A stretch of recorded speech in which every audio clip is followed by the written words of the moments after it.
last month, and then I'll show you Pinellas Park. But in Eastlake is the largest neighborhood in Pinellas County without regular bus service anymore as of a month ago. And we will offer 3 different types of alternatives for folks who need to get to and from the Eastlake neighborhood. Option A exists today. That's called the Eastlake Shuttle. It is a reservation taxi cab ride. You have to call the day before, and you can ride for the same price as riding a regular bus, but you're in the cab, but you have to make the reservation the day before. You can ride anywhere in Eastlake to one of either of these 2 red dots. These are 2 major bus stops where you can catch the regular PSCA bus.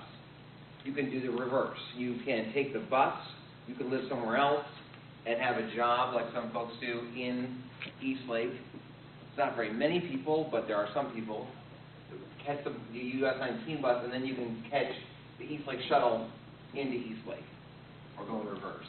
But it's a day before reservation.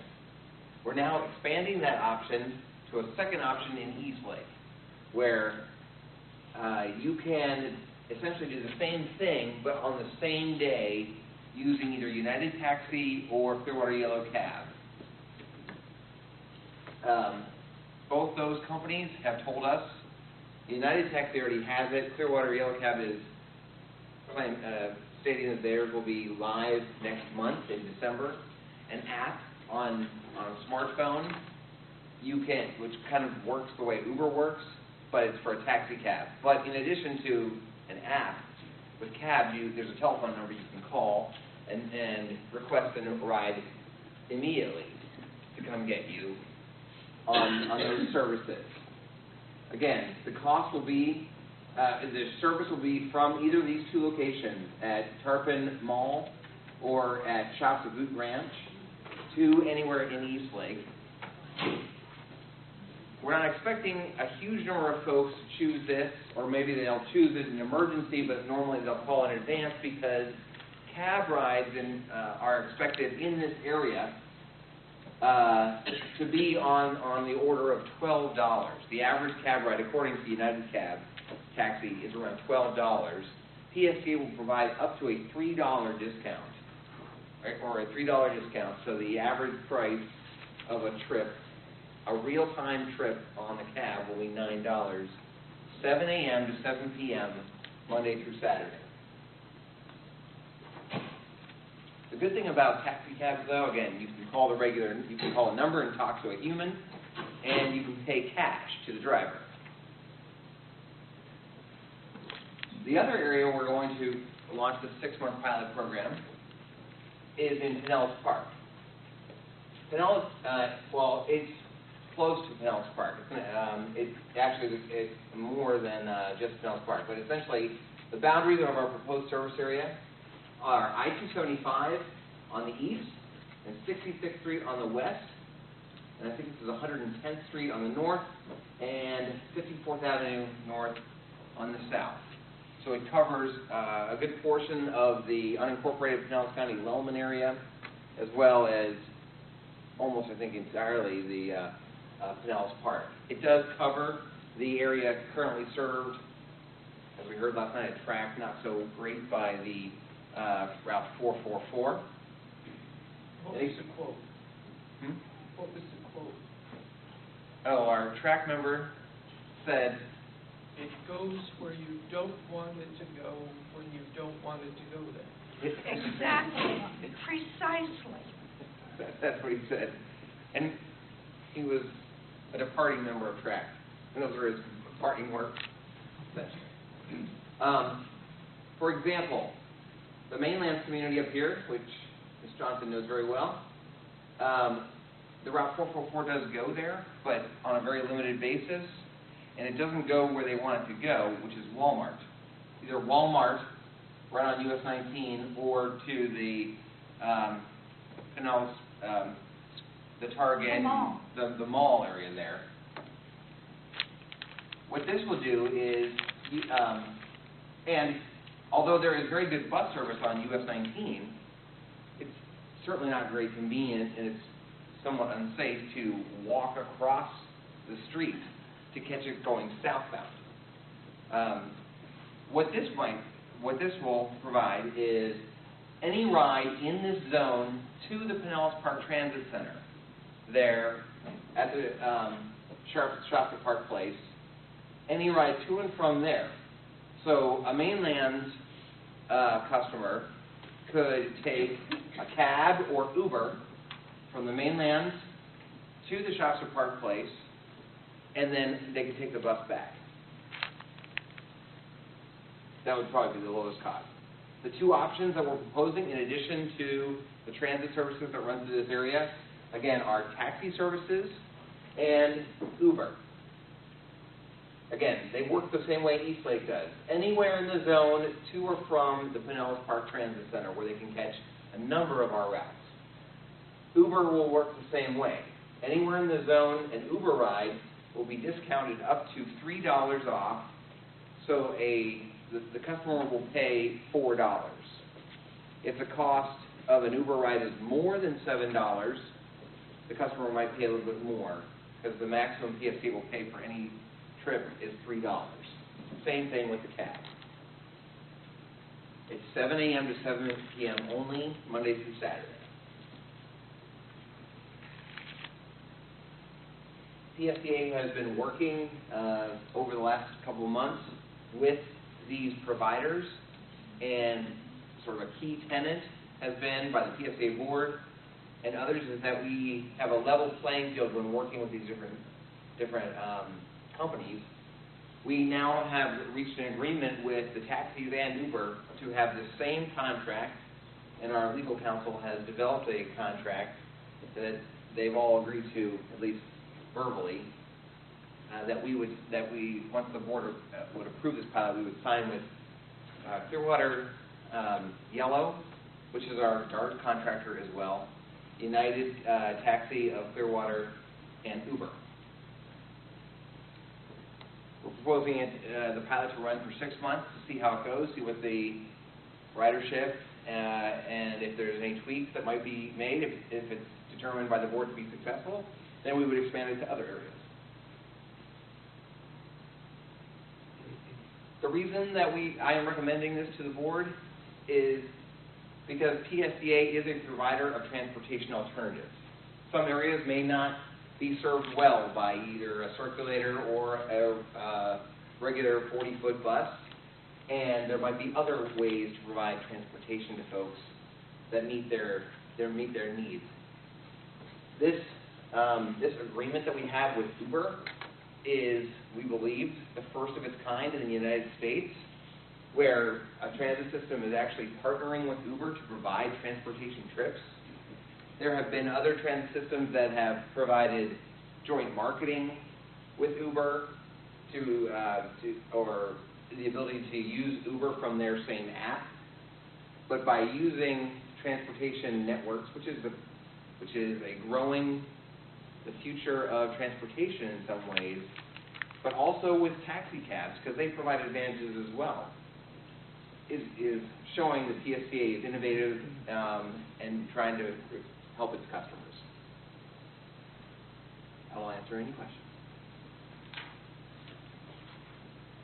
Mr. Johnson? Just to confirm, the Uber option is available only in Pinellas Park, not in Eastlake. To start, that's right. For the pilot. Yeah. Me? Yes. Yes, I know Pinellas Park very well, and I would say maybe 50% of them have a smartphone, if maybe 50%. They don't know it, they're afraid of it, they don't want it. I know the people, you have several people on there that go all the way to 9th Street, to come back, to go that many blocks every single day and every single evening. I can tell them on Saturday morning, when do you think this is going to start? When are you going to take their bus away? Right now, we're not proposing any changes to the service in Pinellas Park. This is in addition to the routes. Okay, well, you know, I can tell them because they ask me every single Saturday morning if PSTA is going to take their bus away.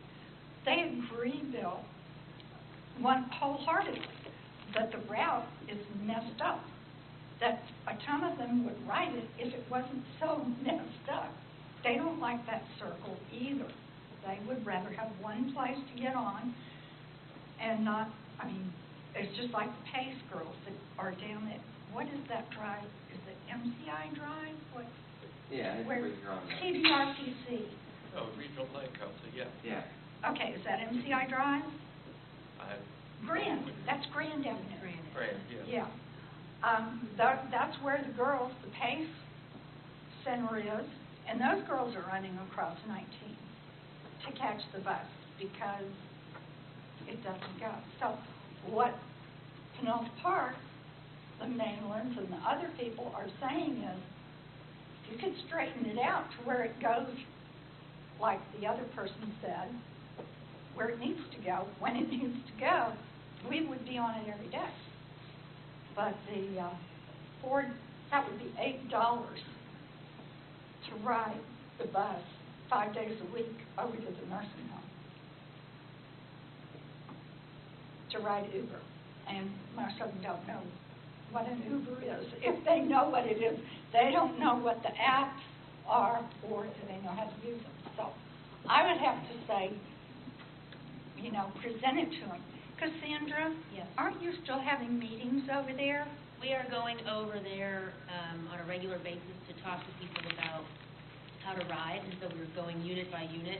Our public engagement staff, including Juan Lubiana, has been over there a few times. We also have a plan with our scheduling department to do some public outreach with them in early next year to talk about changes to the 444.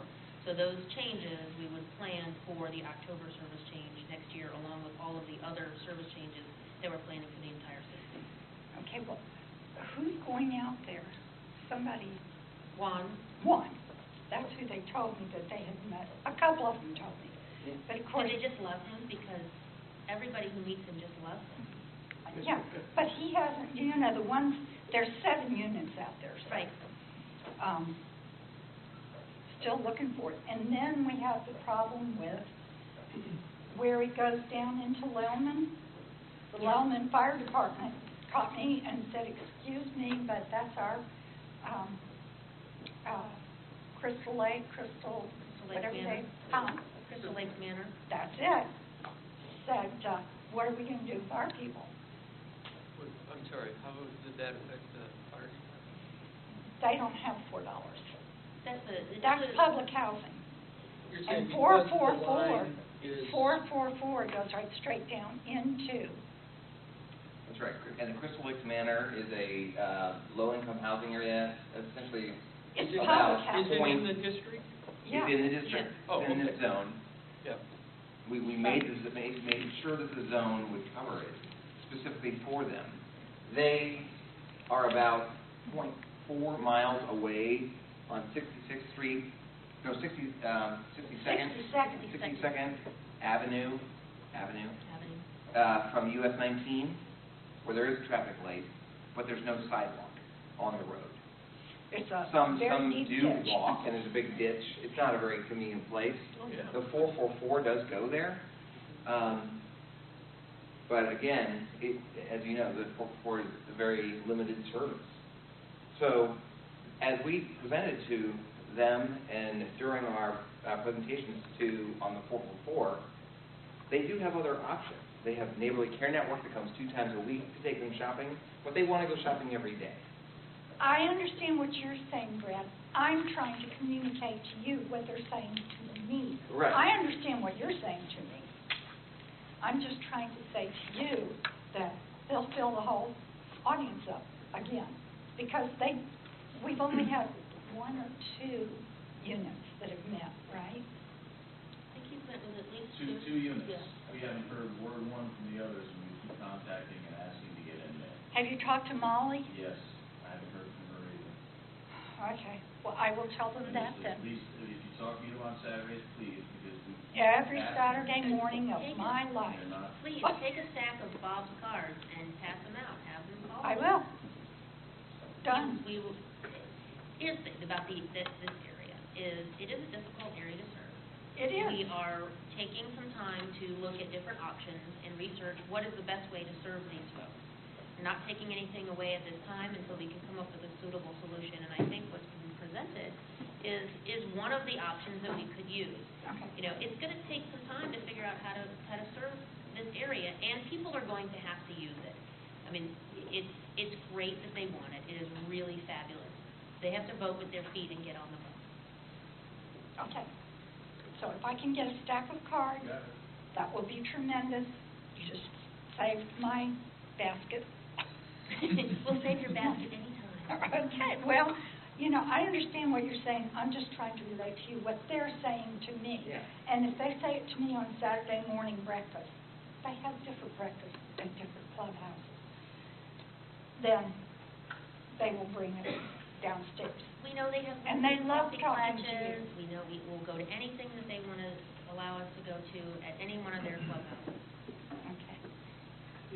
And for those of you that don't know, Molly is the property manager for a small percentage of them. Of the meeting. Yeah. Yeah. 5 out of the 7, yeah. Right, so, and I'll get, the, fire chief over at Lellman is the one that, Jim Milliken, I will get hold of him for you. The other piece on that route is the St. Petersburg Housing Authority stop, which just is, I mean, there's an order of magnitude more riders at Mainland than there is at St. Petersburg Housing Authority. They almost never go in there or you drive. You know, they keep going back and forth to that. So, this,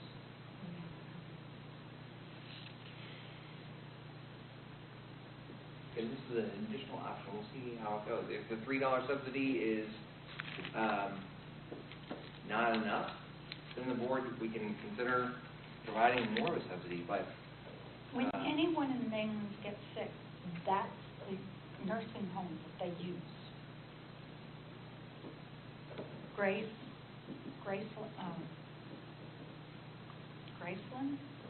whatever they are. It's right across the street from Mainlands and just tweak south. Gracewood. So they want to get on the bus and go 5 days a week. They would love for it to be 7 days. Okay. I didn't even open my mouth on that one. So Uber, the pilot for Pinellas Park is Uber, and then for Eastlake, the pilot is the same-day taxi only? for Pinellas Park, it is Uber plus the 2 taxi cab options. Okay. All 3 are proposed for Pinellas Park.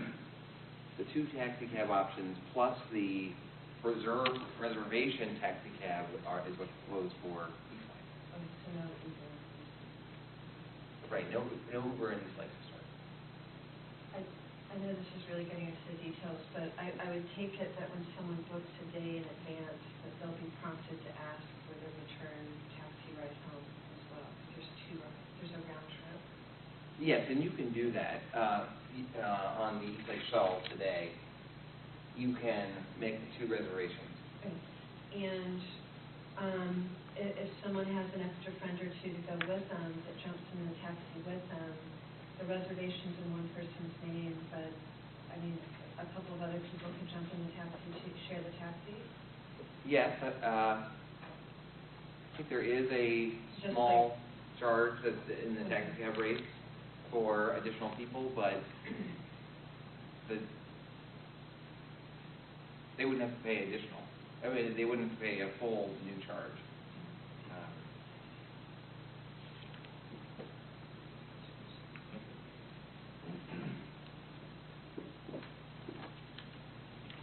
And you say this starts when?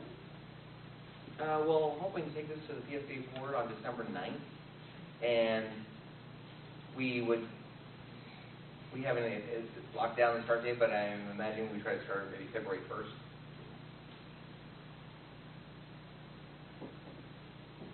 We wanted to get some advertising and marketing, the services available in these two neighborhoods in January, and then February 1st.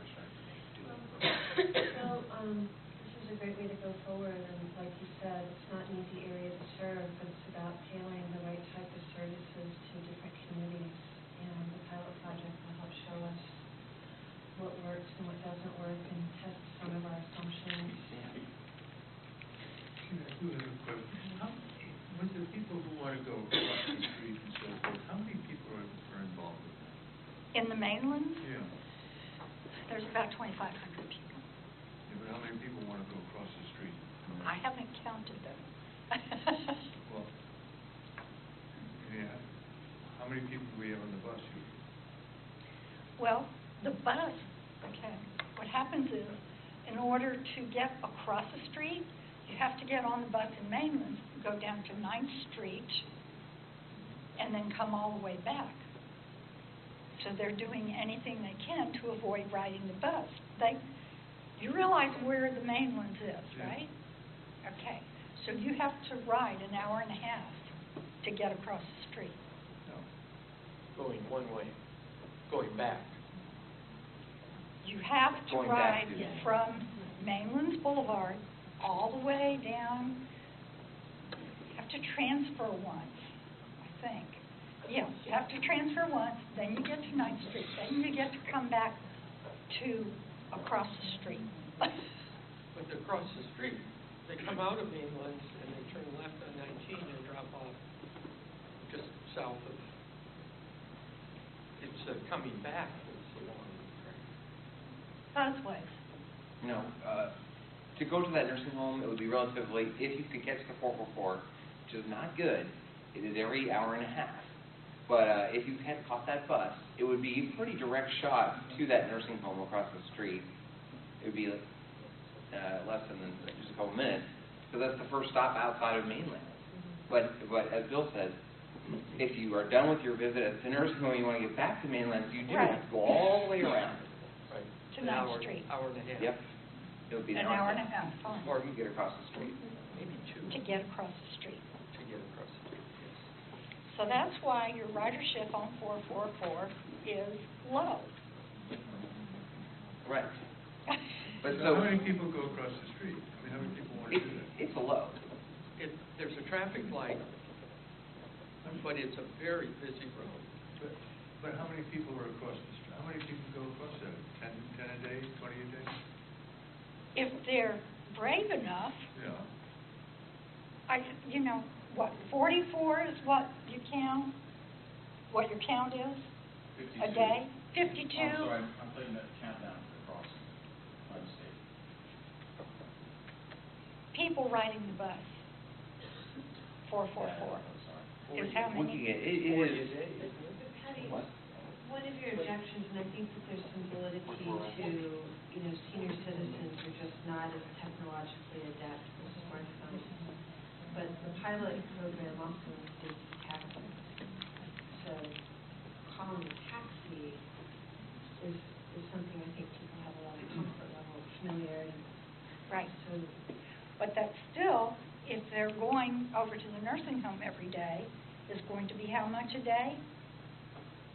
$3 less than it is today. What?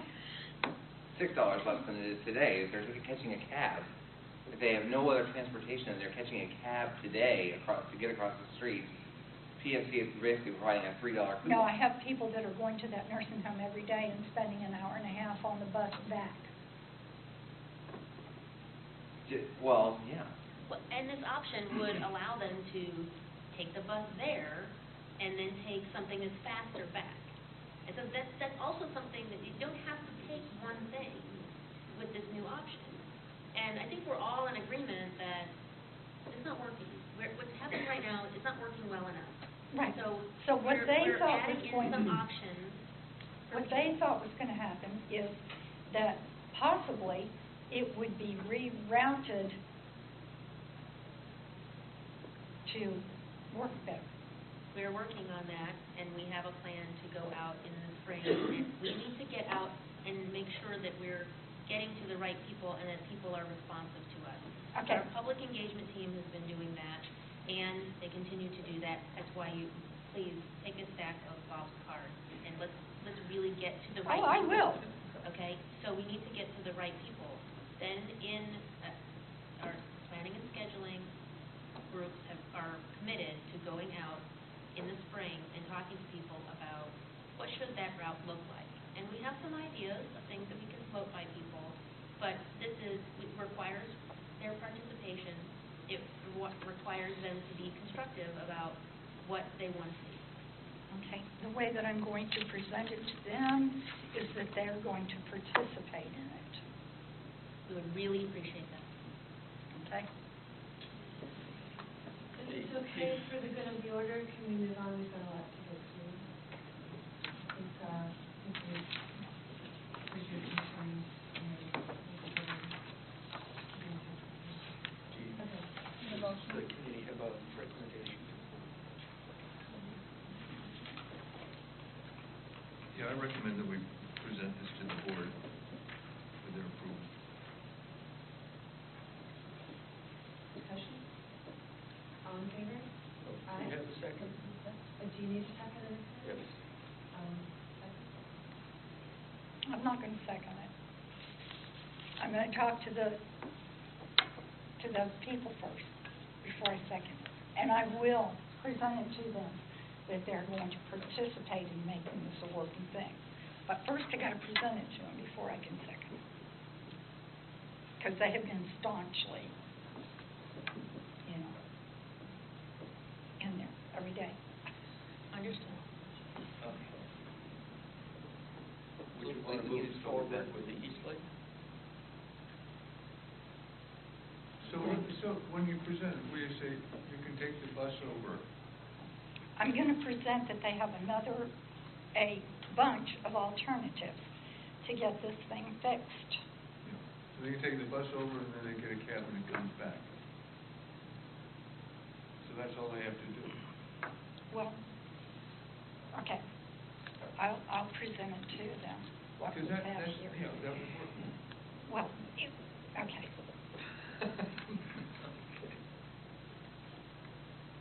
Do we hear a motion to move forward with presenting option A or East Lake? Yeah, I'm with the we present East Lake then as a, Okay, East Lake does not have Uber. Right, I just have the cats. Why? Never mind. Second. okay. All in favor? Aye.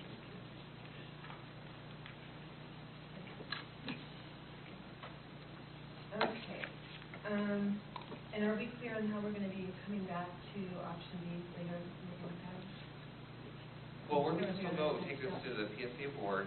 We're going to work with Patty to make sure we get with the Okay. mainland. The track committee recommended this yesterday. The track committee has no one from the mainland on it.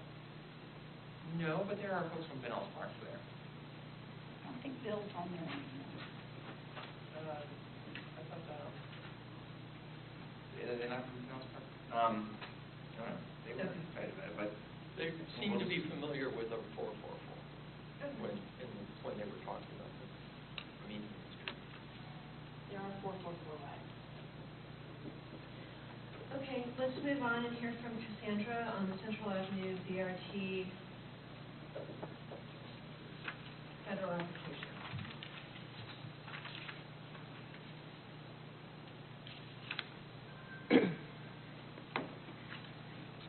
So I've been kind of excited lately about some things that have been happening.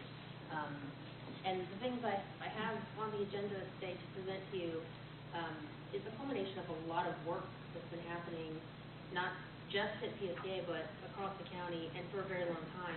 And I think it's just feeling lately like things are starting to come together. I don't know if everybody else does too, but it makes all of the things that we're talking about today really happy. So Because I'm excited to present this to you. The Central Avenue BRT project is something that we've been talking about for a very long time, and not just with PSTA, but the MPO. And every time we look at countywide solutions for transit, this project comes up as one of the highest priority corridors.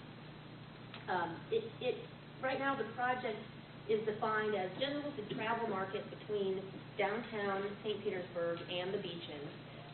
In the past, we've studied, and this is what we're looking at moving forward, using the First Avenue North and First Avenue South, and then picking one of three branches to get out to the beach.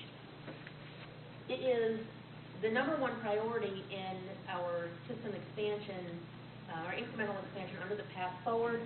It's on the 26th legislative agenda, as well as the capital funding is in the fiscal year 16 budget, at least for the local portion. I'll get to that in a minute. We've also been in very detailed discussions with City of St. Petersburg staff about how that First Avenue North and First Avenue South roads work, and some of the traffic analysis that they've conducted to see if there's an opportunity for us to discuss having a bus and turn lane co-located within the right-of-way of that street. So that is an opportunity for us here today. We've also been talking to the MPO and to FDOT, and getting that partnership together about them supporting the project, not just in terms of a policy level amendment to the LRTP, but a funding level from the department. And we've been talking to the department about supporting this next step, which is entering into the small start project development. Right now, our capital funding plan looks like this. $4 million approximately from our capital reserve dedicated to this project, which then leverages federal and state dollars. So the process that I'm going to talk about, the requesting to enter into project development through the Federal Transit Administration, makes us eligible for the $8 million that you see up here. It also makes us eligible for the $4 million out of the state New Starts program. So the state New Starts program comes from out of Tallahassee, and it is designed to support projects that get federal funding. And so in order to get that $12 million to supplement our $4, we need to go through the small start process. That is part of a bigger process known as New Start, but it's for projects that are asking for less money, and so it's a little bit streamlined. We need to ask for FTA approval to enter into that process. Once we enter into that project development process, that's when we fully define the project that we're actually going to build. So we finish the environmental work, we finish the design, and I have some other more detailed schedule about what happens in that time frame. But for the Federal Transit Administration, this is when they start a 2-year clock to get through that project development process. And then you are eligible to compete for that grant agreement that gets us the $8 million that you saw in the previous slide. So Commissioner Rice and Commissioner Janet Long, along with Brad, went up to the FTA and talked to them about a tentative schedule, and we have made some adjustments based on conversations with FTA staff, and we'll continue to work with FTA staff on what the schedule looks like and how we can best position ourselves for this competitive program. But here's our proposed schedule as it stands today, and if you approve us to ask for permission to enter into project development, this is what we will do. We've already completed the first step, which is this is confirmed as a #1 priority. And late this year, we would prepare the elements that we would send up to FTA. Again, working with FTA, making sure that in that 6 to 10 page letter requesting entry into project development, that we've crossed all the T's, dotted all our I's, and have a very good application. In early 2016, we would then turn that in. And while we're waiting for them to respond, there are some things that we can do in order to help the process along, and that's the early scoping for deciding what kind of environmental document we need. Into the spring, this is when the real work starts to happen. Once they approve our request, and they have concurrence to begin the project development. We will then go into all of the analysis required. And I would say, all of these pieces are technical pieces, with the exception of the last one, and it is the most critical. How do we engage the public and our agency partners on this project to ensure it is what the community wants, as well as what works for us operationally? As I mentioned before, the FTA gives you about 2 years to finish this project development process. This project is not that complicated, and we don't think that we're going to have to take that long. We think we can finish the project development process in a year or a little bit more. And so then we would be expedited into requesting to be part of the federal budget. It takes them some time to get us in there, and that's what you're seeing here, with an anticipated start of revenue service in year 20 or 2021. A lot of this depends on them. And this is what you have to do in order to get the federal dollars. You have to go through this process. It is a little bit longer, but it's worthwhile in the fact that you end up with a project that is not fully locally funded. Now, if we wanted to expedite this, like Hart did with their Metro Rapid, which was funded locally through their community investment tax, which is the equivalent of our St. Pinellas, the county had given Hart, I believe it was $40 million. They ended up spending about $30 million on their Metro Rapid, and they were able to expedite that project because they were using all local funds. Our request here today is that we begin the federal process, we go down that path. Anything that we do is good planning, good due diligence once we start this process, and as long as we cross that hurdle of asking permission to enter into project development, we've maximized our opportunities for any funding sources that come along. And so with that, I would answer any questions and then request your approval to advance this to the FDA. Could we go back to the slide you showed with the, just before that? Yeah. So the first thing we want to do is get the $8 million from the federal, and that'll permit us to get the state, and then the local. We already have it. And I would work backwards, yes. I would say, we already have the local. Okay. We've talked to the state, and the state says, yes, we would support this project, but in order to be eligible for this funding source, you need to go through the federal process and gain concurrence on the federal dollars. Okay, so that's the $8 million, 2 years, and then we can get from the state another 2. Right. Okay, I make a motion that we go forward with this grant process. Second. It's a quick question. The operating cost, what is the operating cost that we would have to cover once it's in operation? We looked at the net operating cost being about $500,000, and that would be making other changes in our route. This is going to be a great improvement to our entire system, and so we would make some adjustments in other routes, and that would be the net cost to the operating. So the net cost is $500,000, so we are going to have to come up with some additional money. I think something else to consider is that this proposal also includes the buses. So this helps to get us to our bus replacement. And then just to accentuate something that Cassandra brought up, when Commissioner Janet Long and Brad Miller and I went to meet with the FTA, one of the big takeaways was public engagement. They really want to see in our application those letters of support and letterhead, whether it's from, obviously what's relevant to PSTA, the City of St. Pete, NTO, all of those letters are very important. The FTA doesn't want to go down the line and then find out as we get really engaged in this that there's a significant part of the community that has an objection. So it's up to us to really dot our I's and cross our T's and show that. So that's why these letters of support are really important. And hopefully we'll get one later this afternoon from NTO. If you would write it, I could get it from you. Well, the FPO, it's on their agenda for. Yes, today. No, I don't mean for that, I mean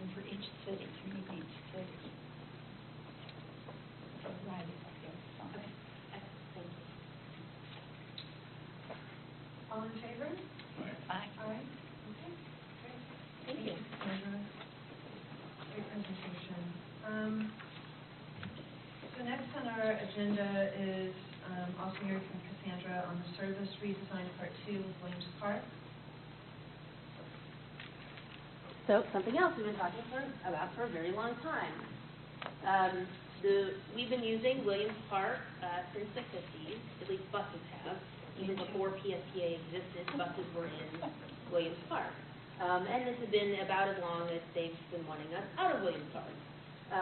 So combine that with all of the other things that have happened, and looking at our community bus plan from 2013, going from a hub system to a grid system, the downtown St. Petersburg environment offers us a great way to begin that process. And so that's what we're looking at for the redesign of the routes in downtown. Moving them from this, if every bus comes into downtown, and whether it needs to or not, goes to Williams Park, and then proceeds to this, where transit really becomes part of the fabric of the community and is on every street possible within the core of downtown. I don't understand that. Where did the buses go in? Where does everything go here? Go back to that. No, this one. So this is where everything goes now. Right. And when you go to the next one, then where do the buses go? I mean, we see the routes but when you look at the next one, I don't understand where they go. Where each route goes. Yes. So we've been presenting this route by route, where each route goes to the public. And so we have individual maps. And if you want me to put some of the individual maps in the presentation, for the presentation to the board, I can certainly do that. Because I don't understand. It What looks might- just like a route. Yeah. What might be helpful is on the next page, the chart on the next page, if you show them with the colored routes, indicating that they're now dispersed throughout. So Because each route. You missed Right. the, oh, okay, so now we're just stretching the network out instead of that going around the one block. What I do like about this map is that it shows the expansion of the network. And when you look at the colored lines are all separated, but they're all going down very few streets, because you can see how many routes are coming in on the First Ave and getting to Williams Park. And so we're dropping that down, so there's fewer buses going on the First Ave, but they're all coming into downtown and serving the core of downtown. But I understand what you're saying, and we'll fix that. Yes.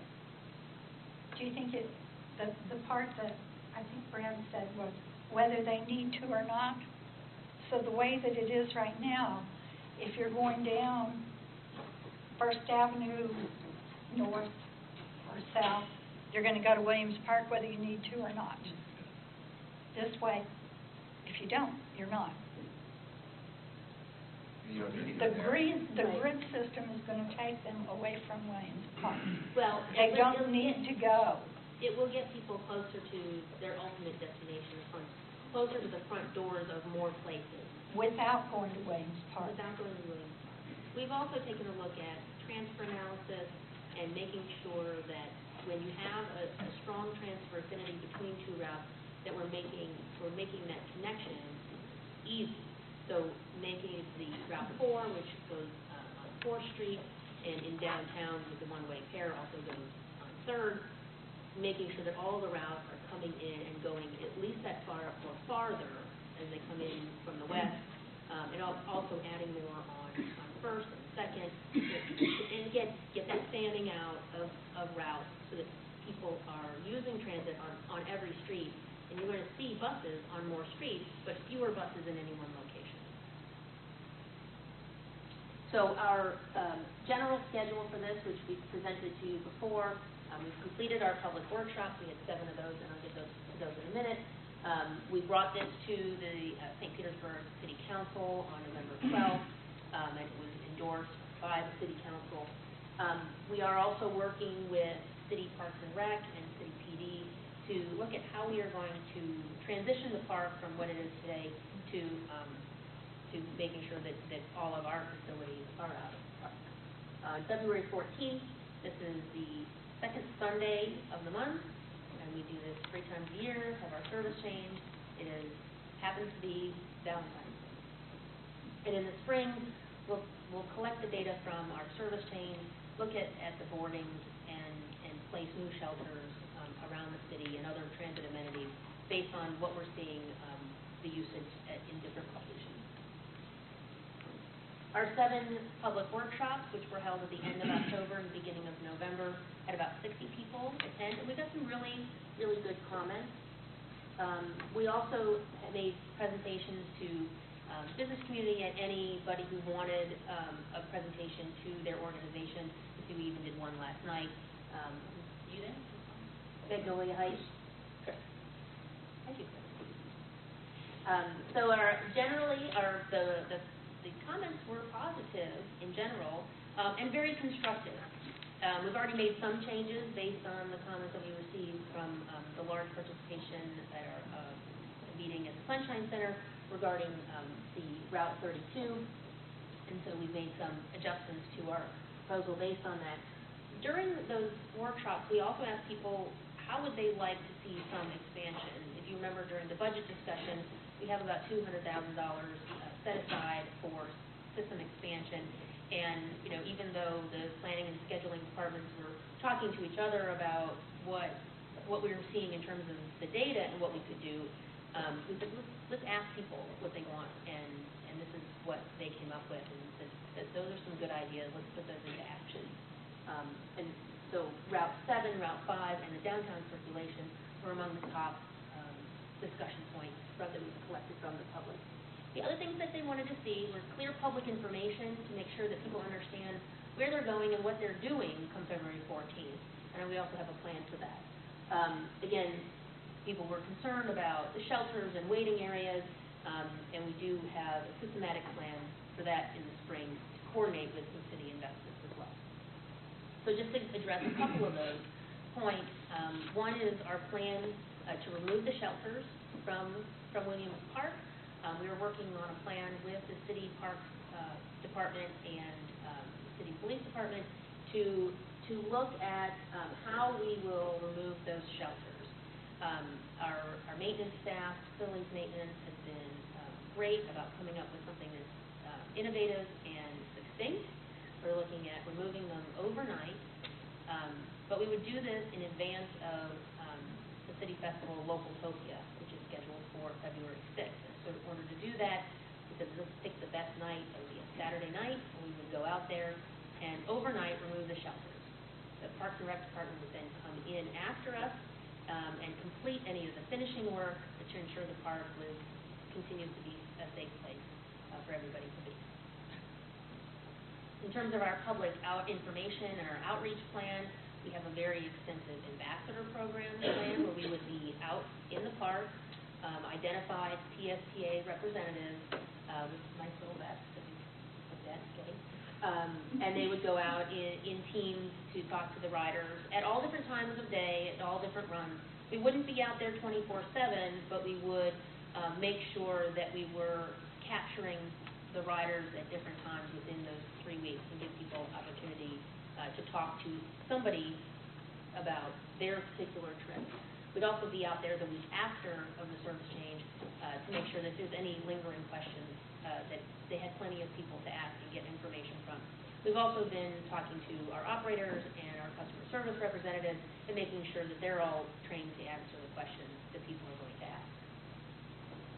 So on February 14th, what you will see in downtown St. Petersburg is all new routing. We also made the following improvements to our service. Route 5, we would improve the Sunday service, essentially doubling it in order to match it to the Saturday service. Again, trying to maintain the consistency in the information and the services that we're providing. We would extend the evening service on the Route 7 as requested by our public outreach, extending 3 more hours into the evening. And then on the Route 22, which was the newly changed route from the Route 1 and the 30 changes, and extend some of the evening hours on that as well, in order to more closely match the closing of Tyrone Square, to allow people to use the mall longer hours, whether that's for work or for shopping. You will see new stops, new bus signs in downtown, stops all over the downtown area, and also some new recovery areas. We're working with the city on where those buses, in between their trip in and their trip out, where they would have a few minutes for the driver to get out and stretch his or her legs and things like that. And so in the spring, with new shelters, we're also working with city staff. We're looking at circulation in downtown. It ties into all of the other things that we're doing with the 32, the Looper, the city's Park 1, as well as our Lono grant, which would go in next Monday. And then, of course, we were also talking about the entire system changes and other changes that we would make on those routes during that time. And with that, I'll take any questions that you might have. I don't know.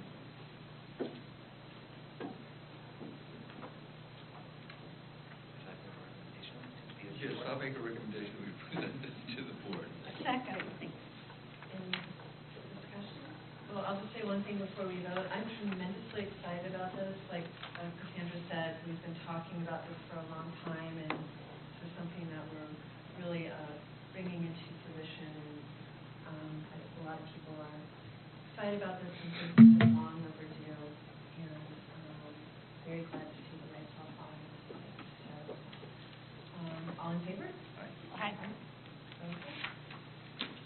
Thank you. Let's see, moving right along to informational items. There's so many Yes. exciting things. Sit down. Our department is really busy. Yes. Our whole agency is really busy. We are doing some big things. I spent part of my day yesterday with the CFO, Debbie Leas, and our IT project managers for our regional smart card, Walt Lenz and Debbie Woodward.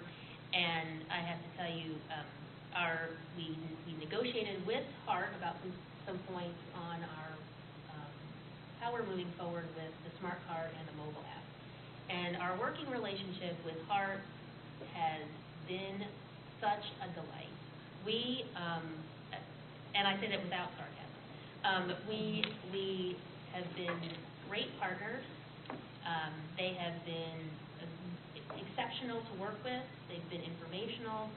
And we really appreciate all the time and the effort that they're putting into making this great project a reality. They have really taken the lead on the procurement, and we thank them for that, because this project is not easy, but is really important. And so they are going to enter into a contract with our selected vendor as soon as all of those contract details are worked out. We will have a memorandum of understanding with them in order to grant us access to the use of that contract. So while they have been including us in every step of the way, their contract with the vendor is with Hart.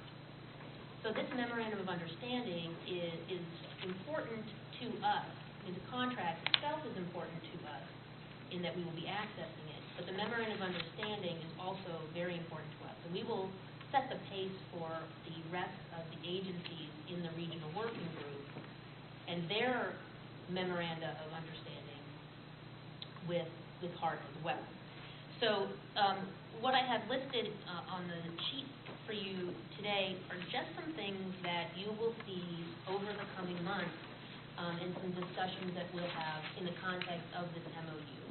So how they will assign the contract to us, our direct access to the vendor. So we will have a direct relationship with the vendor who will be producing and installing the onboard processors for our mobile app and the smart card, how those assets will be ours, and nobody else will have interference between us and the vendor.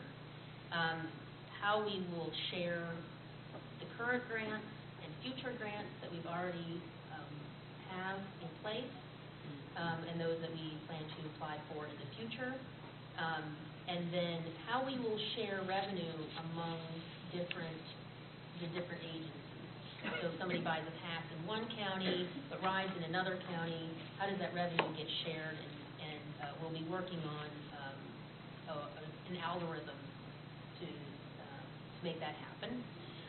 Our overall fair policy, we've already, PSTA has led the way on a new fair policy, and we're looking forward to presenting that to the regional working group with the hope that they will adopt a portion of our fair policy for the entire region when it comes to regional trips. And then also joint branding and marketing. Whenever you see a card like this, you travel and you see London has the Oyster card, Seattle has the Orca card, MARTA has, and Atlanta has the Breeze card. There's a name and a functionality that goes with that. So we are going to come up with one name, one brand, one card, and really show that it is one region. So we're going to do that all together. So all of those things that I've listed will be part of the MOU. And so this is just for your information that these things are coming up, and you have some time to think about it. It'll be a while before you see it. Excellent. Yeah, I got a quick, we're doing the MOU, are all the rest of the people in the RWG, the Hernando and Pasco, and are they gonna do an MOU as well, so it all has to come together, or how does that work? We will each do our own MOU with HART. Okay. So there are some things that we can do, we're essentially the same size as HART, and so we have the same functionality. There are some things that the smaller agencies may ask HART to do for them that we can do on our own, and so our MOU will be different. So it's, So it is not A lot a of regional things. MOU, Yeah. it is an MOU between us and HART. okay, but they're gonna do one as well, so it's got a lot of things coming together all at once. Isn't that great? Right. I know how incredibly competitive the Tiger Grants are, but are we going to get any kind of feedback on that? Try to go back for a third or fourth bite of the apple? We were told by Jeff Stewart, the CFO at HART, that he has a meeting with DOT and he invited us to join him to go, and even Brad doesn't know this because this just happened yesterday afternoon, I didn't get a chance to tell him. But they're going line by line through our application to examine how we can maintain a competitive application in the next round. Oh, that's great news. And that was They brought wouldn't up- do that with us if there wasn't, we didn't have a fighting chance. There's great hope for That's right. Florida. They'll do that. I in thought the they next did round. Or- No. Because we've been I excluded. think Yeah. if you get the feedback, I forget what the terminology is, but if you get if you didn't get it, but you get the feedback that you were highly competitive, Oh, okay. Okay. I think that there's good things to interpret from that type of communication. So is it with, Okay. And that was brought up yesterday morning at the TD program by part of the MPO, that the Tiger Grant was being reviewed. The Well- MPO's Tiger Grant for the bike trail? That was part of it, but they were talking about the Tiger Grant Trail for Transportation all together. Okay. So-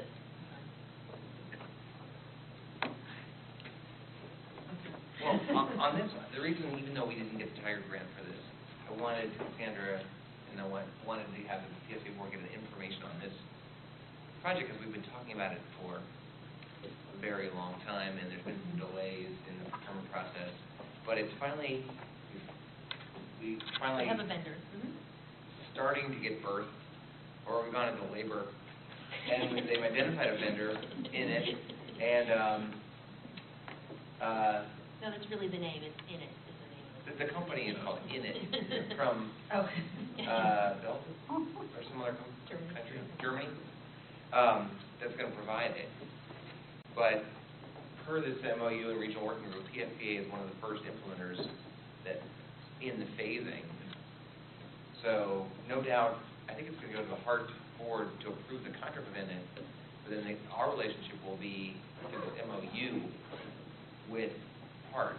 But then once the project starts being implemented, the Init people will be installing the equipment and working directly with us. Yeah. I have to say, our staff, our IT department has been working very, very hard on this to make sure that all of PSCA's needs are incorporated, and that it will work flawlessly with our system. And this is a hard project. Any of these technology projects are very difficult. They take some time, but everybody at the table, and we could really feel this yesterday when we sat down with Hart, everybody wants this to be right. Everybody wants this to be done well. And so it will be.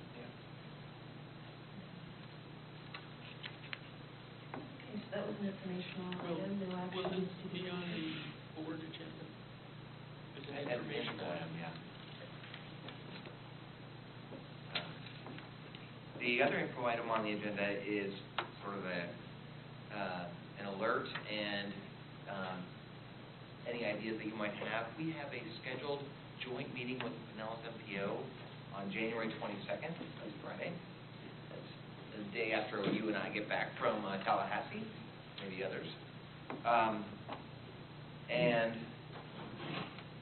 the idea, we had a good discussion at our legislative committee meeting yesterday that Commissioner Rice chairs with the executive director from the MPO who was here. And I think he was in agreement that the goal of the meeting would be to try to discuss ways that PSCA's priorities matched or coordinated with the MPO priorities, or PSCA's transit priorities influence the priorities of the MPO, and sort of vice versa, I think. That's sort of the goal. I think one of the items we heard, we know is going to be on the agenda, is the Florida DOT has asked to have a role in the meeting. And there's a little bit of a fear that that might be turned into a lecture session from the MPO telling us what we need to do. So Cassandra and Witt had a meeting and did a great job framing that so that it doesn't become a scolding thing, but as it shows in your packet, to try to frame it how the MPO and PSCA can work better with the FDOT to make sure our joint priorities get funded. Because they have the money. Yeah, they seem to make things happen. That's right. In Pensacola, but That's true. maybe if not. I like how the agenda would be structured that FDOT would not go first, because then that anchors the conversation to kind of Right. take direction from them on down. So I like that we're going to be talking about the MPO PSCA relationship first, and then hear from FDOT. I'm understanding that's what the final agenda.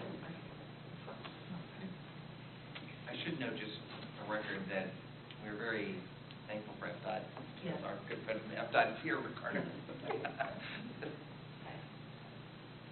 I think Yeah. that, Well, we are very thankful, and I think, and I said this yesterday, but yeah, I think there's a real appetite to do things different, to do things better, to innovate.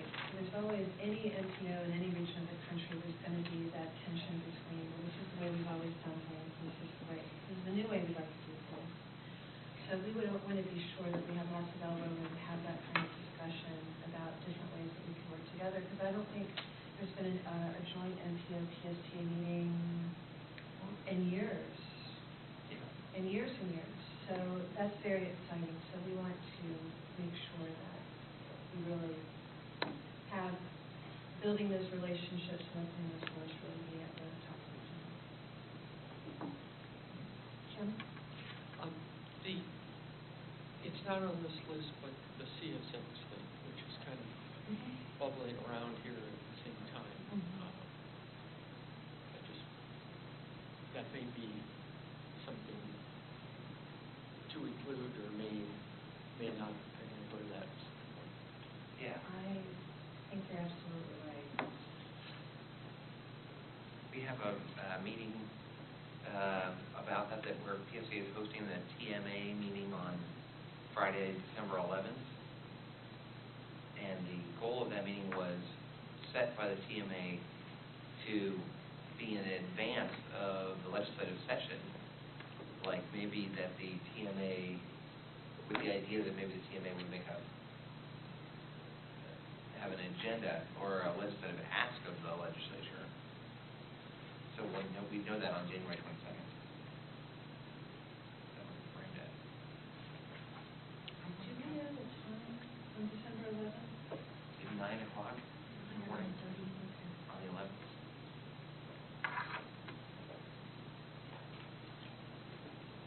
Yeah, it would be good for Patty or Pinellas Park. Right through Pinellas Park. Yes, it does. We have a train station already. That's Named right. the train station. That's it. Bill says good stuff. Oh, yeah.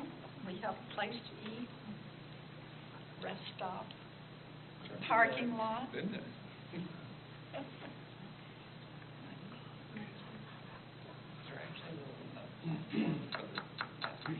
There is actually the old railing from the 1900s.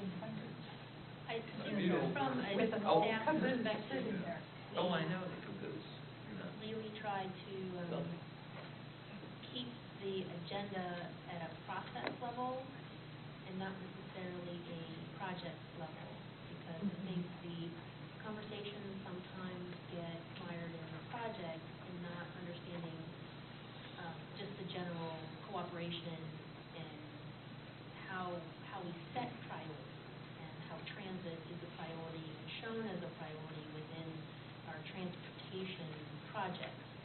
So while I agree that the CSX project is important and sort of frames some of the issues in the fundamental process, it's the fundamental process that we want to improve overall so that we get better projects and get those better projects funded.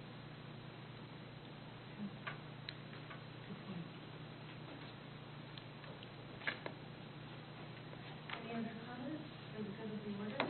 I do.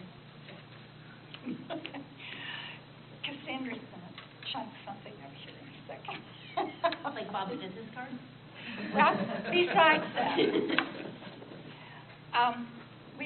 every city has, I don't know if every city does, I know that Pinellas Park has a fund CRA and a designated area, which St. Pete does, I believe. Yes. And that money is used to better the city and targets those areas that are in need of some assistance. And one of the things that maybe, Bill, you have noticed, most certainly I have noticed in Pinellas Park, is that a lot of times we don't have a bus shelter, and I know, Cassandra, we're going to put up bus shelters, and I know that that's in our budget. But I really do think that those CRA areas have money to make really nice, attractive, not like the one that we built for Epic, but nice, attractive bus shelters. And I think that that will promote us in the eyes of the community. And, of course, there's a lot more bus shelters than we have planned. Yes, Sandra? So the planning department is very, very busy, and one of the programs that we're working on is our shelter match program. We presented with Commissioner Dighton to the Big C about the program and how it works, and our long-term plan to replace and expand bus shelters throughout the county. So we have been working step by step through city by city, and we'd be absolutely delighted to sit down with the staff in Pinellas Park and talk about the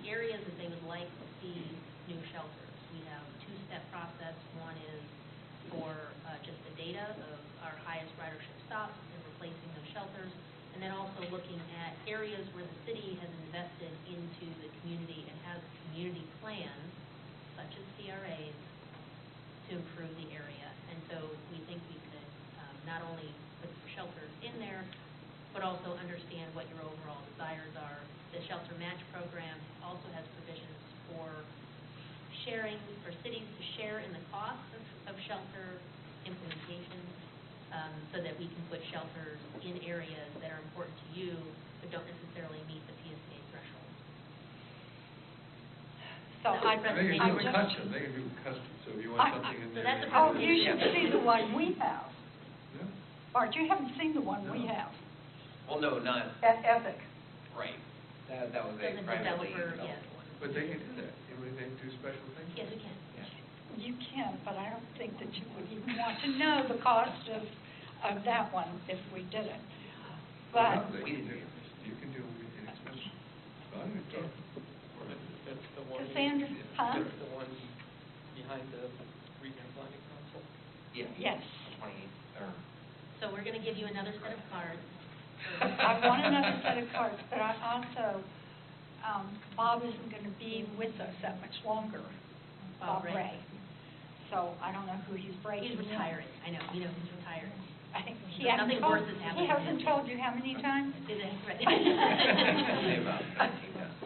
But what I'm trying to say is, that's the area that we are supposed to be looking at for every city.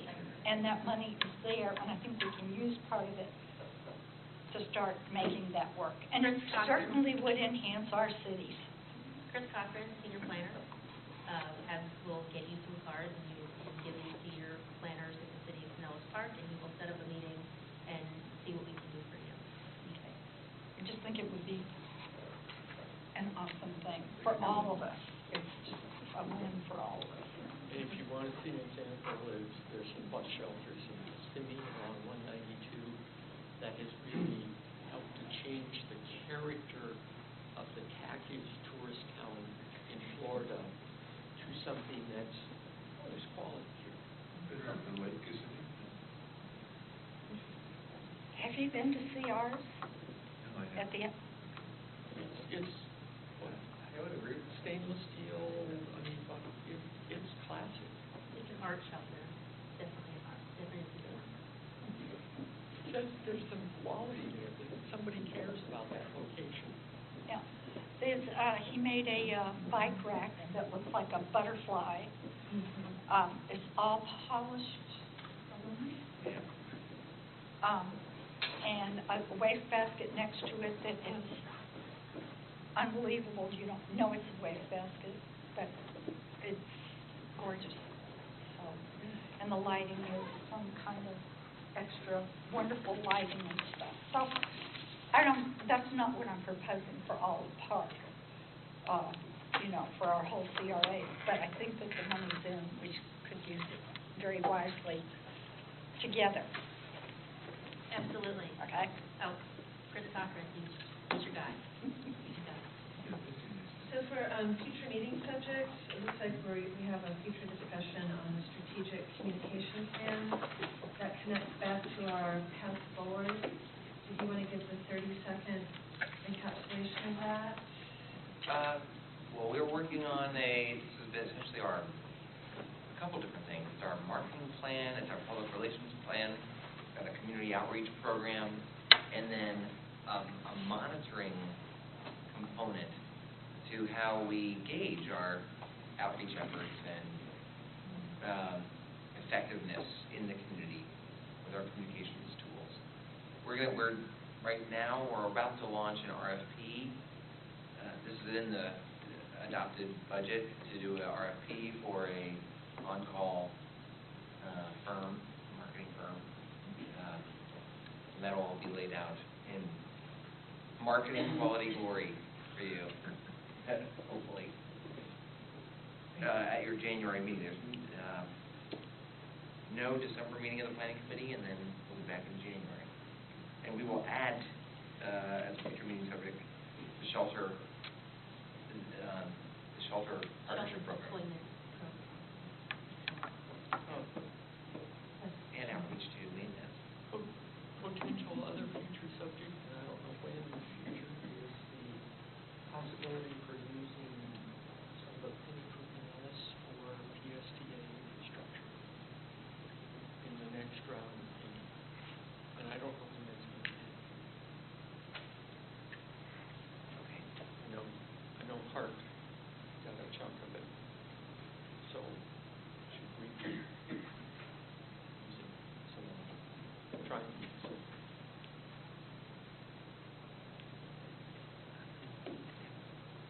I'd be a little delicate about putting that into the PSTA, the pennies for Pinellas. Did you ever try about pennies for Pinellas? Right now, the PSTA is not one of the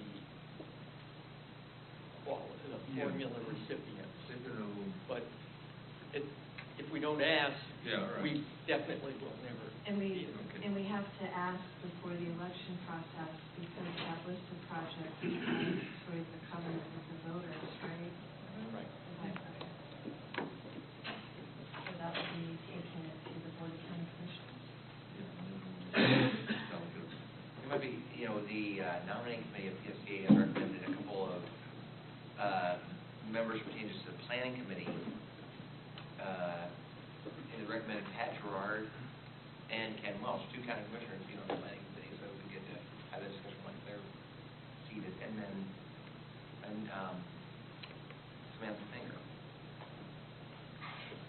And the three of you still. Yeah.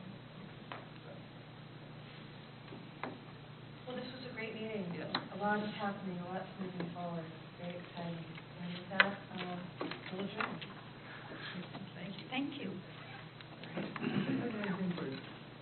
Cassandra, have we heard anything from the beach people about what they want to do? We heard from, is it Indian Rock? I'm sorry, Chris? Yeah, Indian Rock. Indian Rock, we sat down with Indian Rock and talked to them. So they do, but they want to put more out there, and so we're trying to figure out how to work with them. I think we're ready to, I don't know, Chris can kind of make a better, even a better update on that and where we are with getting the information out to all the utilities. Yeah, we've, staff has finished creating the,